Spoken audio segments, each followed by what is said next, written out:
ating punla. So, wala pang bunga.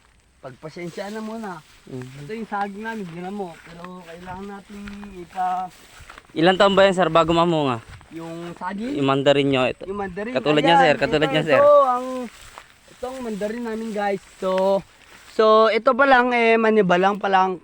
After 1 month and 2 weeks and 1 day and 1 hour, saka na yan mahinog, guys. So, Medyo matagal din po pala, sir. matagal talaga yan. So, tikman natin ang unang bunga ng ating punla dito, guys, sa mandarin. So, medyo maasim pa siya. Titikman natin to, guys. Kung masarap ba, kung talagang totoo o legit o masarap o maasim. Sarap, guys. Sarap pala, sir, no?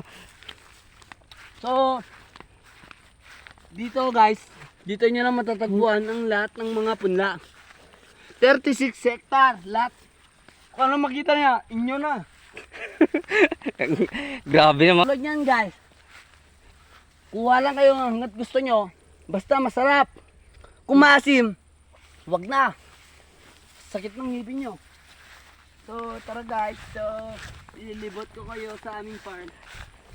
So, dito na magtatabas ang aming vlog. Vlog 33. Sana ang buhay ay walang dulo o hangganan.